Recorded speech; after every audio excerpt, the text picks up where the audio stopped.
So welcome back to DC Silver Age Storytime, and today's story comes from Adventure Comics, number 339, published in December 1965, with story by Edmund Hamilton and art by John Forte. No holds barred, champs. You'll both fight to the finish or your fellow legionnaires die. Keep your shirt on, Beast Boy. I'll mop up Mon-El in a jiff. Always bragging, eh, Superboy? Without our superpowers, I'm still tougher than you are.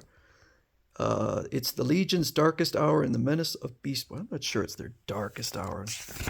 Seems hard to believe. The Legion of Superheroes of the 30th century has faced many human and humanoid enemies on distant worlds, but now they are plunged into a terrible struggle with the mighty and fearsome alien animals of a nightmare planet. In that struggle, they become the hunters of the super beasts.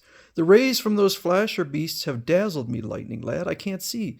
Neither can I, Phantom Girl. Perhaps I can scare them away with my lightning bolts. Those creatures have teamed up to rescue the animal of my fellow legionnaires. The animal my fellow legionnaires captured. But how could they be intelligent enough to do that? So we get an opening in the clubhouse, Legion Clubhouse, and the alarm goes off. So everyone goes into action, including Invisible Kid, who becomes invisible, and Chameleon Boy, who makes himself look like Invisible Kid, although it looks like he's making himself look invisible. It turns out that it was just it was a test. Oh, I see. This was an alertness drill, Saturn Girl. For a moment, I thought it was the real thing. I wish that they would have Brainiac figure things out, constantly showing off his superior brain, but he never seems to be more intelligent than average. All available Legionnaires are urgently needed on the jungle planet Vorn. It's a matter of life and death.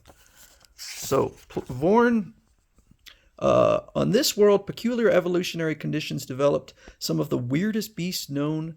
The human colonies failed. There's only one city left, and that city's a mecca for hunters and trappers from many worlds. Will land there. And so they're concerned that the animals seem to be behaving in a highly intelligent manner. So they go talk to the trappers. I'm Jeff Turner, the oldest trapper here. The beasts have become incredibly smart. They attacked us in organized groups. Now, they've freed the animals captured, and we daren't go into the jungle to trap them.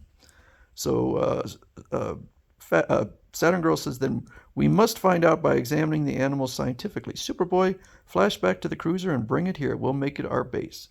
So the first one is Chameleon Boy and Invisible Lad, who decide to capture a Draugo, which looks like a gigantic bee.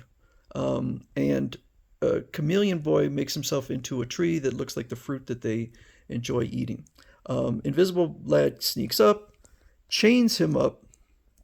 I guess he's extra angry because he sees now that the Leon fruit was a delusion. Quiet down, fellow. You won't be hurt. Meanwhile, Starboy and Colossal Boy are capturing another creature. Starboy makes him incredibly heavy, and then Colossal Boy flips him over and brings him back to camp. Then Phantom Girl and Lightning Lad are after these flasher beasts who start using their flasher. It blinds me. It blinds its victims by radiating dazzling flashes of light from its eyes. But I was prepared. My low-powered bolts will knock it for a while. Now to get our specimen back to camp. But they are attacked by more of these flasher beasts. Their flashing dazzled me before I could dematerialize. I can't see. Can she not dematerialize if she is blind? If I project the most powerful lightning bolts skyward, maybe the thunder noise will frighten them away. Meanwhile, Superboy has captured this two-headed Torque, which I actually don't really want to know the biology of that creature. So he sees them, and he comes down and whips up a dust storm so that their flashers won't really be effective. The creatures I've examined have no more than ordinary animal intelligence. They couldn't have reasoning power, but they have. Some of them combined to launch a concerted attack on Lightning Lad and Phantom Girl. I saw it, and the natives and the trappers have reported many such things. There's some mystery here that we haven't penetrated. Boy, I wish he would just figure things out. So there is suddenly a stampede of animals who are there to free their friends. And they do. Why, those animals have torn open the cage doors and freed all the beasts we trapped. That stampede was deliberately done by them on purpose. So they go tracking and they find that one of the Flasher beasts' tracks turns into a human. Then there is a man on Vorn who can somehow change himself into a beast and back again. He must be furnishing the beast with intelligent leadership. And so Brainiac says, well, it can't be Chameleon Boy. And Saturn Girl says, wait, Beast Boy of the planet Lallor had that power. Remember, he was one of the superheroes of Lallor, whom we helped return from exile to their homeworld. Again, why couldn't Brainiac 5 figure that out? I mean, that's his whole power. So they go to Lallor and speak to other members that, not including, well, no, I'm sorry, this is a flashback to when they said goodbye to the Heroes of Lallor. Beast Boy, who has the power of changing into a beast, might know if anyone else has the same power. So they go to Lallor. Superboy, it's wonderful to see you again.